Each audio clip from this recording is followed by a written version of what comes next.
الحمد لله نحمده ونستعينه ونستغفره ونعوذ بالله من شرور أنفسنا ومن سيئات أعمالنا من يهده الله فلا مضل له ومن يضلله فلا هادي له وأشهد أن لا إله إلا الله وحده لا شريك له وأشهد أن سيدنا ومولانا محمدا عبده ورسوله الذي أرسله بالحق بشيرا ونذيرا وداعيا إلى الله بإذنه وسراجا منيرا فقد قال الله تعالى في شان حبيبه إن الله وملائكته يصلون على النبي يا أيها الذين آمنوا صلوا عليه وسلموا تسليما اللهم صل على محمد وعلى آل محمد كما صليت على إبراهيم وعلى آل إبراهيم إنك حميد مجيد اللهم بارك على محمد وعلى آل محمد كما باركت على إبراهيم وعلى آل إبراهيم. May Allah His mercy be offered all of you in the name of Allah, most gracious, most merciful. All praise and thanks to Allah subhanahu wa ta'ala, who is the creator and sustainer of the world. And all blessing to Prophet Muhammad sallallahu alaihi wasallam, of his family and his companions. Sadaqallahu al-azim. আমার সামনে উপস্থিত সম্মানিত প্রিয় তাওহীদি দিনদার মুসলিম ভাইরা, পর্দার আড়ালে অবস্থানরত সম্মানিতা মা ও বোনেরা, আসসালামু আলাইকুম ওয়া রাহমাতুল্লাহি ওয়া বারাকাতুহু। আমরা সর্বপ্রথম সেই মহান রব্বুল আলামিনের দরবারে লাখ কোটি শুকরিয়া আদায় করি যে আল্লাহ পাক রব্বুল আলামিন আমাদেরকে এমন একটি সুন্দর কোরআনের মাজলিসে আসার বসার কিছু কথা বলার তৌফিক দান করেছেন। আমরা সকলে অন্তর অন্তঃস্থল থেকে সেই মহান রব্বুল আলামিনের দরবারে কালিমাতুশ শুকর আদায় করে সকলে বলি আলহামদুলিল্লাহ। সম্মানিত হাজিরিন, আমাদের মাঝে আমাদের প্রধান অতিথি উপস্থিত রয়েছেন। আমারও ব্যক্তিগত অনেক ব্যস্ততা রয়েছে আজকের প্রোগ্রাম কেন্দ্রিক। আমি খুবই সংক্ষেপে আপনাদের সামনে পবিত্র হাকিম থেকে যে একটি কথা বলে আমি বিদায় নেব ইনশাআল্লাহ। আল্লাহ পাক রব্বুল আলামিন আমাকে যেন সহিহ কথাগুলো পবিত্র এবং হাদিস থেকে বলার এবং আপনাদেরকে আমল করার সেই তৌফিক দান করেন, সকল বলি আমিন। সম্মানিত হাজিরিন, বিগত দুইটি পর্বে আমি সংক্ষেপে আপনাদের সামনে কথা বলেছি। আমি প্রথম কথা বলেছি আপনাদের সামনে অমুসলিম মনীষীদের দৃষ্টিতে আল কোরআন, যেটা হচ্ছে the Quran was not the production Muhammad own mind. কোরআন মোহাম্মদের মন গড়া কোনো গ্রন্থ নয়, যেটা সরাসরি আল্লাহর পক্ষ থেকে এসেছে, যেটা মুসলিম দার্শনিকদের বক্তব্য ছিল। এরপর আল্লাহ রাব্বুল আলামিন আবার কোরআনের ভাষায় কোরআনের সত্যের বর্ণনা দিতে গিয়ে বলছেন যে ফাতু বিসুরাতিন মিন মিসলিহি, যদি তোমরা পারো এরকম একটা কোরআন আয়াত সূরা তোমরা নিয়ে আসো। আমি দ্বিতীয় পর্বে যে আলোচনাটা করেছি, আজকে তারই ধারাবাহিকতায় সর্বশেষ পর্বে আমি সংক্ষেপে কয়েক মিনিট আপনাদের সামনে কথা বলবো। কোরআনের ভাষায় কোরআনের পরিচিতি, কোরআনের ভাষায় কোরআনের পরিচিতি। প্রথম পর্বে কথা বলেছিলাম অমুসলিম মনীষীদের দৃষ্টিতে আল কোরআন। দ্বিতীয় পর্বে সংক্ষেপে আমি কিছু কথা বলেছিলাম যে কোরআনের ভাষায় কোরআন সত্যায়নের বর্ণনা। আজকেও ঠিক তারই ধারাবাহিকতায় সংক্ষেপে কিছু কথা বলবো কোরআনের ভাষায় কোরআনের পরিচিতি। আল্লাহ পাক রব্বুল আলামিন পবিত্র কোরআনের ভাষায় তিনি নিজের ভাষায় তিনি কোরআনের পরিচয় দিচ্ছেন। সকলে বলে আউযু বিল্লাহি মিনাশ শাইতানির রাজীম বিসমিল্লাহির রহমানির রহিম। কোরআন কে যখন প্রশ্ন করা, হে কোরআন তুমি কার কাছ থেকে এসেছো, কোরআন নিজে তার পরিচয় দিতে গিয়ে সূরা তাহার 4 নম্বর আয়াতে বলেন تنزيلا ممن خلق الأرض والسماوات العلى কোরআন বলে আমি এই কোরআন পৃথিবীতে এসেছি মহান রব্বুল আলামিনের পক্ষ থেকে, যে আল্লাহ ওই আকাশ এবং ওই জমিনকে সৃষ্টি করেছে। সুবহানাল্লাহ। তাহলে কোরআন নিজে তার পরিচয় দিচ্ছে যে আমি এসেছি সেই মহান রব্বুল আলামিনের পক্ষ থেকে। খলাকাল আরদা ওয়াস সামাওয়াতিল উলা, যিনি সুউচ্চ ওই আকাশকে এবং জমিনকে যিনি সৃষ্টি করেছে। সুবহানাল্লাহ। আবার অন্য আয়াতে কোরআন সূরা ওয়াকিয়ার ৮০ নম্বর আয়াতে বলতেছেন তানজিলুম মির রাব্বিল আলামিন, আমি এই কোরআন পৃথিবীতে এসেছি মির রাব্বিল আলামিন, বিশ্ব জগতের প্রতিপালকের পক্ষ থেকে এই পৃথিবীতে আমি এসেছি। সুবহানাল্লাহ।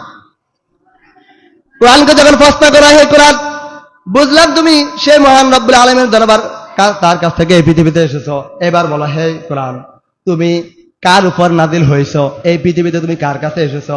কোরআন নিজের তার জবাব দিয়ে বলে ওয়ামানু বিমা নুজিলা আলা মুহাম্মাদিন ওয়া হুয়াল হাক্কু মির রাব্বিহিম, আমি এই কোরআন হযরত মুহাম্মদ সাল্লাল্লাহু আলাইহি সাল্লামের উপর নাজিল হয়েছি, আর তোমরা সেই কোরআনের উপর তোমরা ঈমান আনো। সুবহানাল্লাহ। তাহলে এই কোরআন কার উপর এসেছে? হযরত মুহাম্মদ সাল্লাল্লাহু আলাইহি সাল্লামের উপর নাজিল হয়েছে। অন্য আয়াতে আল্লাহ পাক রব্বুল আলামিন সূরা ফুরকানের ১ নম্বর আয়াতে বলেন তাবারাকাল্লাযী নাযালাল ফুরকানা আলা আবদিহি লিয়াকুনা লিল আলামিনা নাযীরা, বরকতময় সে মহান সত্তার পক্ষ থেকে আমি কোরআন পৃথিবীতে এসেছি মুহাম্মদের উপর ফুরকান, সত্য মিথ্যার পার্থক্যকারী হিসেবে, আলা আবদিহি তার বান্দা মুহাম্মদের উপর। সুবহানাল্লাহ। কি জন্য? লিয়াকুনা লিল আলামিনা নাযীরা, যেন পৃথিবীবাসী এই কোরআন থেকে তারা যেন উপদেশ গ্রহণ করে। সুবহানাল্লাহ। কোরআনকে যখন প্রশ্ন করা হয়, কোরআন আচ্ছা বুঝলাম তুমি মুহাম্মদের উপর নাযিল হয়েছ, এবার বলো তো তুমি কোন মাসে এই পৃথিবীতে এসেছ? কোরআন নিজে তার জবাব দিয়ে বলে শাহরু রমাদানাল্লাযী উনজিলা ফীহিল কুরআন হুদাল লিন-নাসি ওয়া বায়িনাতিন মিনাল হুদা ওয়াল ফুরকান। আল্লাহু আকবার।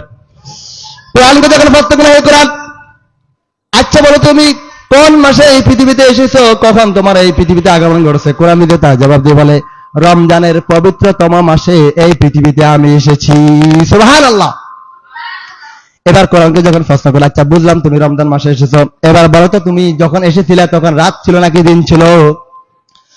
কোরআন নিজে তার জবাব দিয়ে বলে ইন্না আনজালনাহু ফি লাইলাতিল কদর, কদরের পবিত্রতম রজনীতে আমি এই কোরআন পৃথিবীতে এসেছি।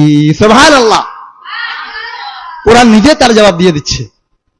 এবার এইভাবে করে করে আমরা কোরআনকে আবার প্রশ্ন করবো, হে কোরআন আচ্ছা বুঝলাম তুমি কদরের রাতে পৃথিবীতে এসেছ, বলো তো তুমি কোন ভাষায় এই পৃথিবীতে নাজিল হয়েছ? তখন কোরআন নিজের তার জবাব দিয়ে সূরা ইউসুফের ২ নম্বর আয়াতে বলেন ইন্না আনজালনাহু কুরআনান আরাবিয়্যান লাআল্লাকুম তা'কিলুন, আমি এই কোরআন পৃথিবীতে আরবি ভাষায় নাজিল হয়েছি। সুবহানাল্লাহ। লাআল্লাকুম তা'কিলুন, যাতে করে মানুষ বুঝতে পারে আমার ভাষা। সুবহানাল্লাহ। কোরআনকে যখন প্রশ্ন করা হয়, কোরআন আচ্ছা বুঝলাম তুমি আরবি ভাষায় এই পৃথিবীতে নাজিল হয়েছ, এবার বলো তুমি কার মাধ্যমে এই পৃথিবীতে এসেছো? কোরআন নিজের তার জবাব দিয়ে সূরা শুআরার ১৯৩ নম্বর আয়াতে বলেন নাযালা বিহির রূহুল আমিন, একজন বিশ্বস্ত আত্মা ফেরেশতা জিবরাইলের মাধ্যমে এই পৃথিবীতে আমার আগমন ঘটেছে। সুবহানাল্লাহ। অর্থাৎ জিবরাইলের মাধ্যমে আমি পৃথিবীতে এসেছি। কোরআনকে যখন প্রশ্ন করা হয়, কোরআন বুঝলাম তুমি জিবরাইলের মাধ্যমে এই পৃথিবীতে এসেছো, বলো এই পৃথিবীতে নাজিলের আগে, আসার আগে তুমি কোথায় ছিলে? সেই জবাবটা কোরআন নিজেই বলতেছেন বাল হুয়া কুরআনুম মাজিদুন ফি লাওহিন মাহফুজ, আমি কোরআন পৃথিবীতে নাজিল আগে আমি লাওহে মাহফুজে সংরক্ষিত ছিলাম, সেখান থেকে একটু একটু করে মানবতার কল্যাণে মানবতার প্রয়োজনে আমি দীর্ঘ 23 বছর ধরে পৃথিবীতে নাজিল হয়েছে। সুবহানাল্লাহ।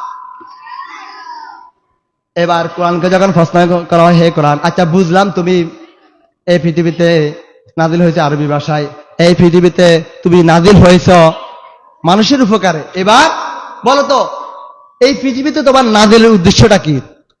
হোয়াট পারপাস রিভেস অফ দ্য কোরআন, কোরআন এই পৃথিবীতে নাজিলের উদ্দেশ্যটা কি? এই প্রশ্ন যখন কেউ কোরআনের কাছে করে, কোরআন নিজে তার জবাব দিয়ে সূরা ইব্রাহিমের 1 নম্বর আয়াতে বলেন, কিতাবুন আনজালনাহু ইলাইকা লিতুখরিজান নাসা মিনাজ যুলুমাতি ইলান নূর বিইذনি রাব্বিহিম ইলা সিরাতিল আজিজিল হামিদ। কোরআনকে যখন প্রশ্ন করে, হে কোরআন, এই পৃথিবীতে তোমার নাজিলের উদ্দেশ্যটা কি? কোরআন নিজেই বলে, আমি এই পৃথিবীতে এসেছি লিতুখরিজান নাসা মিনাজ যুলুমাতি ইলান নূর, গোটা মানবতাকে অন্ধকার থেকে টেনে বের করে আলোর দিকে নিয়ে আসার জন্য আমি এই কোরআন পৃথিবীতে নাজিল হয়েছে। সুবহানাল্লাহ। এবার কোরআনকে যখন কেউ প্রশ্ন করে, হে কোরআন, আচ্ছা বুঝলাম তুমি এই পৃথিবীতে এসেছো আমাদেরকে অন্ধকার থেকে আলোর দিকে নিয়ে আসার জন্য, তোমাকে মেনে চললে, তোমাকে মানলে আমাদের কি ফায়দা হবে? এরকম প্রশ্নটা জাগে কিনা? তখন কোরআন নিজে তার জবাব দিয়ে বলে, ফামান তাবিআ হুদায়া ফালা খাউফুন আলাইহিম ওয়ালা হুম ইয়াহজানুন। আমি কোরআনকে যদি মেনে চলো, ব্যক্তি, পরিবার, সমাজ, রাষ্ট্রের জীবনের প্রতিটি ক্ষেত্রে যদি আমি কোরআনকে মেনে চলো, ফালা খাউফুন আলাইহিম, তোমার কোনো ভয় নাই, ওয়ালা হুম ইয়াহজানুন, তোমার কোনো চিন্তাও নাই। সুবহানাল্লাহ। দুনিয়া আখিরাতে আর কোনো চিন্তা আছে? কোনো চিন্তা নেই। কোরআন আমাদেরকে পরকালে পার করে দিবে।